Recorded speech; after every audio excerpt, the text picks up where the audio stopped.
Insight is a word now used to describe anything newly seen or any change of perspective. This insight we all know, but the insight you speak of seems a very different one. What is the nature of the insight you speak about? Please, this is an important question.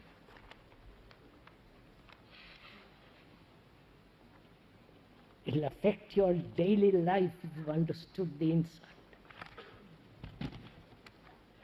Insight is a word now used to describe anything newly seen or any change in perspective, in observation, in examining. This insight we all know, but the insight you speak of seems to a very different one. What is the nature of the insight you talk about? You understand the first part of the question, which is, they've experimented with monkeys. They hang a banana bunch high up, and a monkey takes the stick, beats it, and bananas drop. And you say, he has insight. And there is the other monkey who brings the furnitures together on top of the other, gets on top and reaches and pulls it. That's also called insight. And also, they have experimented with rats, put a bait at the end of it. They have to do all kinds of tricks to press this button, that button, the other, to get at that. And that's also called insight. You understand? That is, through experiment, through trial, through constant try this button, the other button, doesn't work, if that is what, that button, then pressing that button is recorded, which becomes knowledge. You understand? And that pressing that button opens the door, trap, and you get the cheese or whatever it is. So, this process of so-called insight is essentially based on knowledge, right? I wonder if you understand this. This is what we are doing. We may not call it insight, but this is the actual process of our activity. Try this. If it doesn't suit, you try that. Medically, physically, sexually, so-called spiritually, you're doing this all the time. That is, in the trying, in experimenting, and achieving, which becomes knowledge. And from that knowledge you act. Right? This is called, scientifically, insight. Right? Is that clear? Can I go on from there? If I may. We are saying insight is something entirely different, which is, I'll explain a little bit. When I try this and push that button and achieve a result, the brain has recorded that button and the result. Then it becomes automatic. And the experimenter changes the button. The monkey or me presses that, but it doesn't work, so it gets disturbed. This is what happens to you. Please watch it. Disturbed, and you press this, that. By accident you press that, and the trap is open, and you get your cheese.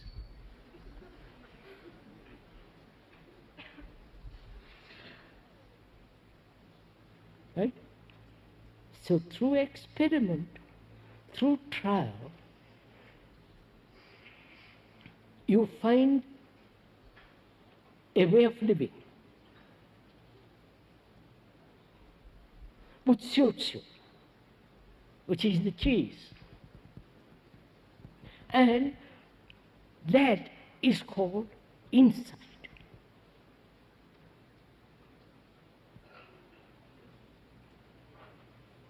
Now, if you watch it, that insight is the repetition of knowledge. Acquiring knowledge, discarding knowledge, acquiring more knowledge, discarding more. You follow? It's always based on knowledge. And knowledge is the past. I don't know if you see that. There is no knowledge of the now or of the future, except under certain circumstances you may foresee the future. That's a different thing. We won't go into that because that leads somewhere else. So, this insight of which people are talking about is the outcome of knowledge modifying itself all the time,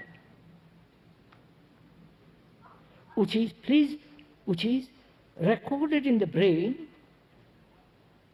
and therefore in the cells of the brain, which is the rat or the mouse or the whatever the experimental animal, monkey, remembers that button is going to give me the cheese. If you change that button, I get disturbed. The monkey gets disturbed. We are monkeys anyhow. Monkey gets disturbed. And that disturbance is the disturbance of the pattern of memory. And you change the button and I accidentally press that. And I remember this now, that button. So if you constantly change the button, the monkey goes mad. And that's what we are going mad too. I don't know if you realize all this. That is what we call uncertainty. This constant danger.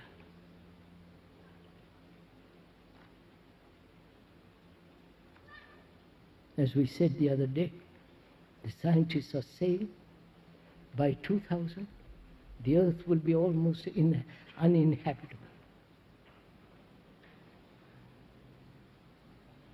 Because of pollution, of what we are doing with the earth. The rivers polluted, the air polluted, overpopulated. You follow? So, the brain, please listen to it. The brain is accustomed to one button. You understand what I mean by button? One pattern. But that pattern changes. It accepts it. It will not accept basic change.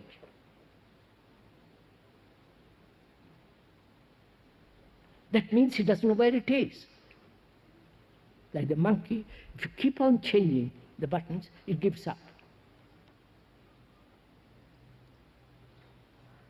Because it won't move. It's paralyzed because it doesn't know what to do. I don't know if you're watching all this in your own self. Not knowing what to do, you rush off asking somebody what to do. And you press the buttons.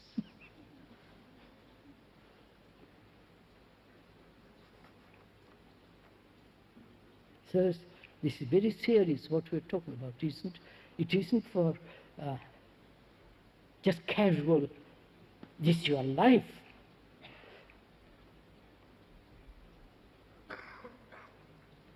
And so, this constant change which is happening in the world brings about this sense of paralytic inaction.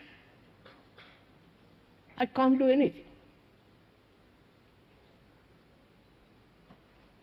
I can go off into monasteries, all that, but that's too immature, childish when you're facing something tremendous.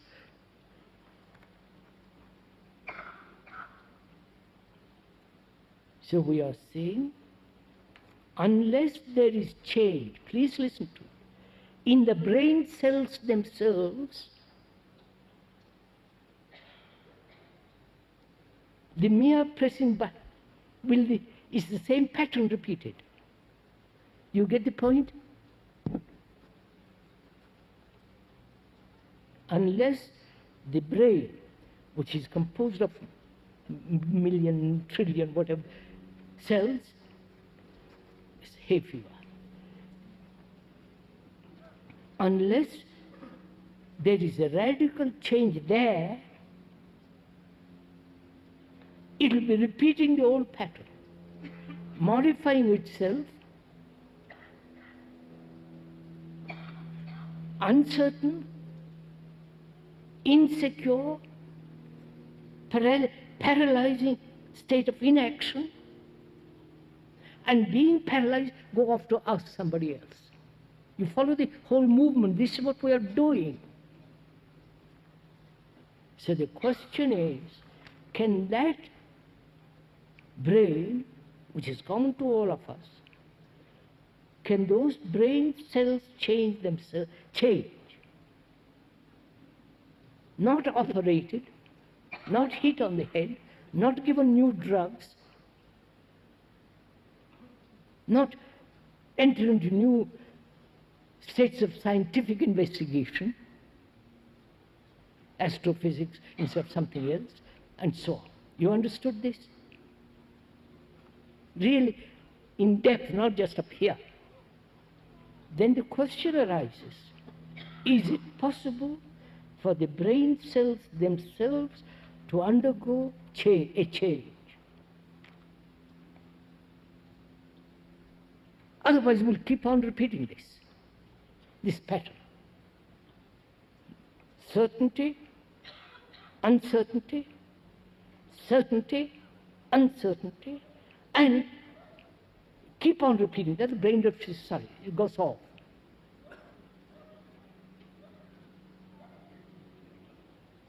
Right? Now, is it possible for brain cells to change?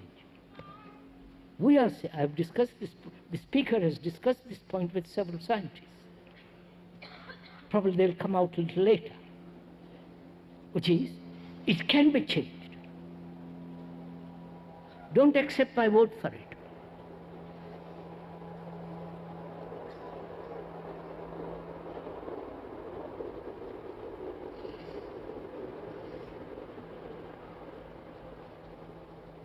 I say it can be changed.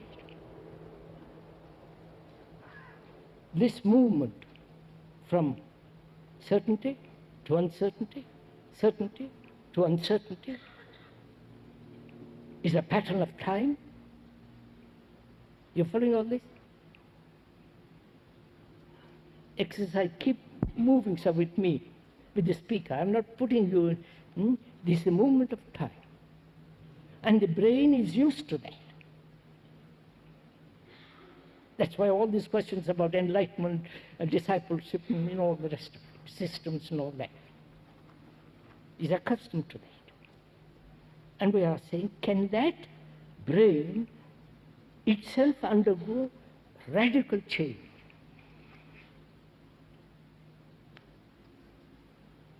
And the speaker says, yes, it can. Which is, I'll explain to you, rational, not some illusory, fanciful, romantic blah. Which is, can the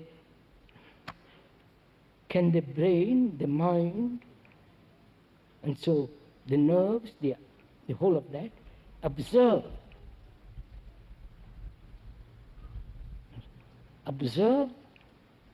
itself, which means no direction, no motive. You follow? When there is no motive, no direction, the movement has already changed. I don't know if you follow all this. Have you followed this? My brain, your brain is accustomed to function with motives. Certainty, my God, I am uncertain. Motive. So, when there is no motive in observation, you have changed the whole momentum of the past. Right? Is this clear? Don't go to sleep, please. Exercise your minds. It's rational what we are talking about. Therefore, when there is no motive, no direction, the mind becomes absolutely quiet in your observation. And that observation is insight. And therefore, the brain cells which have been accustomed to a certain pattern have broken the pattern. I wonder if you understand this. Are you doing it with me?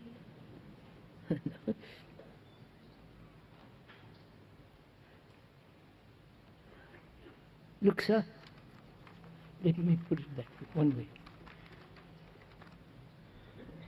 We are brought up on ideals. Greater the ideal, the better. The nobler. All the rest of it. And the ideal is more important than what is. Right? So there is what is and what the ideal is must breed conflict. Put your exercise, your minds. Please follow this. And that's the pattern in which we have lived. Almost all of us. This pattern which creates conflict. The what is and what should be. Now, somebody like this person comes along and says, look what you're doing. The ideal is the creation of thought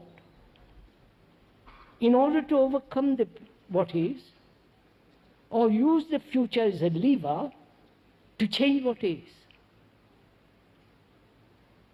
So this is fact and that's not fact. So you're using a non-fact to deal with fact. Therefore it has no result. So we copy this. Oh, God's sake, please, it's your life.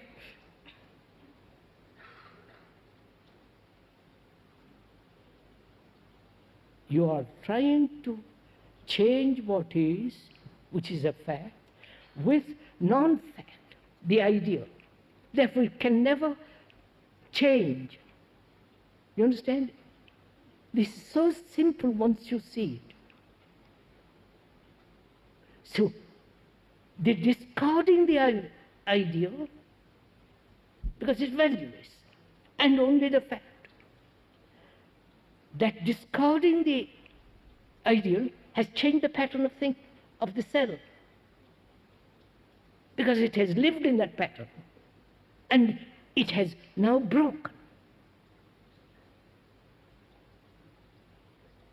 You see, it's very...